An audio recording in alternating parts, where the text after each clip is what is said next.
इस होली में अपने अपने माल के पास पहुंच जाए स्वाहा। सब लोग अपने अपने होली में मनोरंजन करे जाके स्वाहा। अपने अपने मालों के साथ जी भर होली खेली जाए स्वाहा। उसको अपनी सेटिंग मिल जाए स्वाहा। भाई होली में मन सबका खिल जाए स्वाहा। फगुआ में मजा है सब लोगों को स्वाहा। आनंद आए सब लोग स्वाहा। रोक ले। तो अभी आप लोग बने रहो हमारे ब्लॉग में। अगर आप लोग नए हो तो चैनल सब्सक्राइब करो और पुराने हो तो आप लोग दिल से धन्यवाद। लाइक करो, शेयर करो, चैनल सब्सक्राइब करो, आगे बढ़ाओ, फॉलो करो, धूम मचा दे एकदम चारों तरफ बढ़ाए। तो हम लोग देखो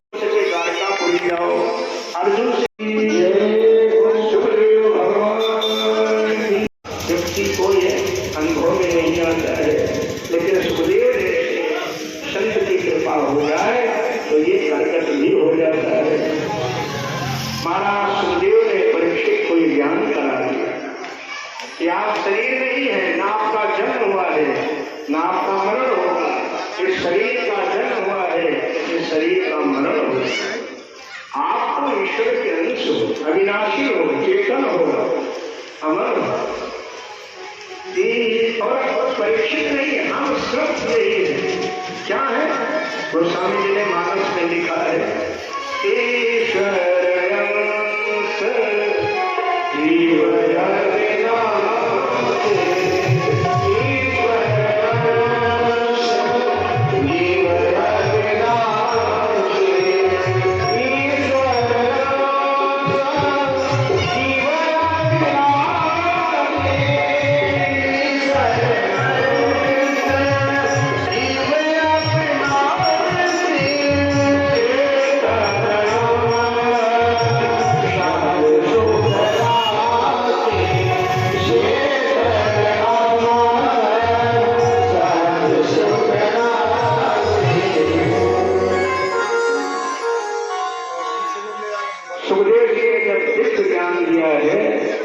तो परीक्षित को ज्ञान हो गया।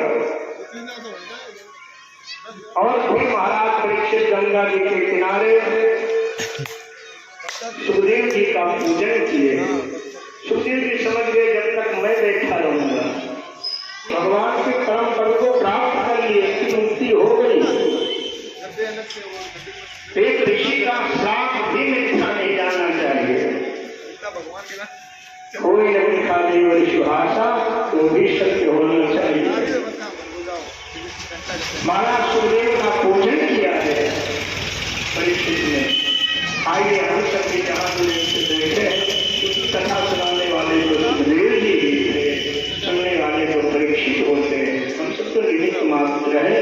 तो सब हाथ जोड़ करके सुखदेव जी को प्रणाम करें। जय के साथ सुखदेव जी को विदाई दी डूब जाए, प्रलय हो जाएगा। देवल जलागार का हुई, आकाश में छाए देवता भगवान का स्वागत करने लगे। सुखदेव जी कहते परीक्षित बिजली जैसी चमकी और गायब हो गई। बोली द्वारकाधीश भगवान की जय। सुखदेव जी ने कहा परीक्षित आपने भगवान श्री कृष्ण के जन्म कर्म लीला के बारे में पूछा था, हमने सब सुना दिया। अब बताओ क्या सुनना चाहते हो? परीक्षित ने कहा हाँ महाराज, आज सातवां दिन है, तक्षक आएगा, हमको डसेगा, हमारी मृत्यु होगी। देव जी ने कहा राजा महेश्वर, अरे अभी तुम मरने की बात कर रहे हो? जब तुम्हारा जन्म ही नहीं हुआ तो मरण कहां से होगा? यहाँ बहुत सुंदर जो है सुखदेव भगवान ने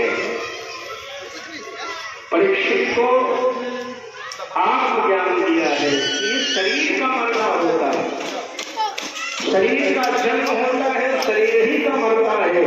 हम शरीर है नहीं, ये हमारे शरीर। कैसे जैसे नदी हमारा घर है, हमारा खेत है, हमारी गाड़ी है, तो गाड़ी अलग है। हम आया बहुत सारी मरी थी, उस ब्राह्मण को वापस किया, सूक्ष्म रूप रख करके तक्षक आया ऋषि का श्राप सत्य करने के लिए। परीक्षितों ब्रह्म में सिद्ध हो गए, महायोग में, लेकिन उस शरीर को डसा 30,000 वर्ष का है। अभी तो इसका प्रथम चरण शुरू हुआ है। अभी भगवान को धरती से गए कोई बहुत दिन नहीं हुए, 52 वर्ष कुछ ऐसे समय बीते हैं, अभी तो बहुत शेष है। कहते हैं कि जब कलयुग का अंत आएगा केवल 800 वर्ष बचेंगे, तब जो है बिल्कुल कलयुग का अंत हो आएगा।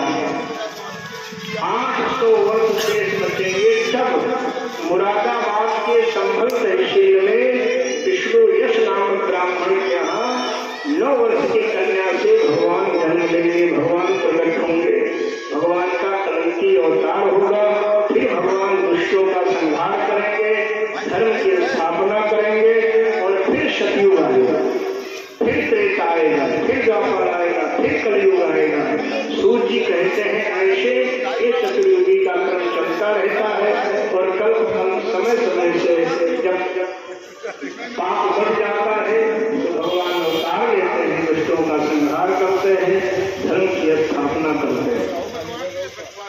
सूर्य जी महाराज कहते हैं शौनक, हमने आपको वेद व्यास जी ने जिस श्रीमद् भागवत की रचना 335 अध्याय में 12 स्कंध में 18,000 श्लोकों में की थी, अपने बेटे सुखदेव को सुनाया था और सुखदेव जी ने हम सबको सुनाया था।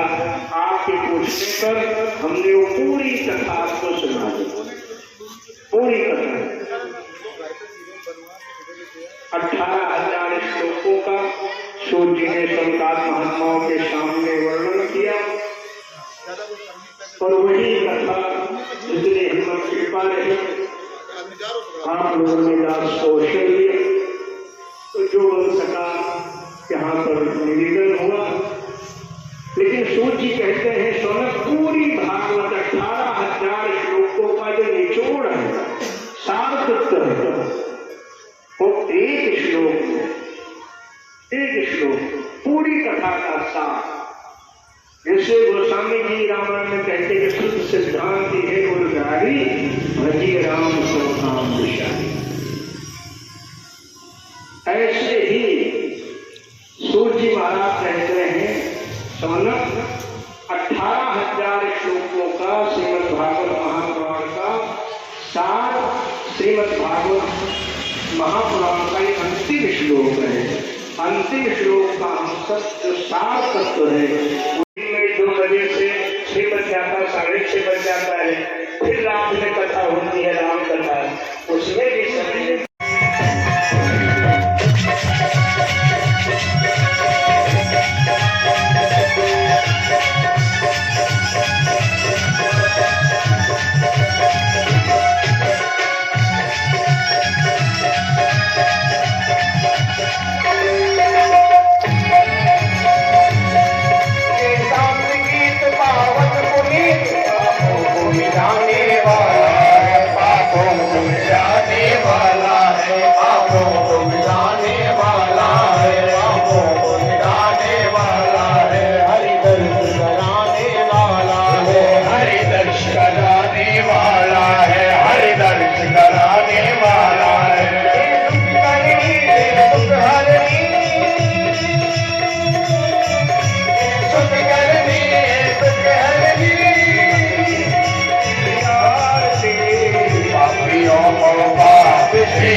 भागवत भगवान की है।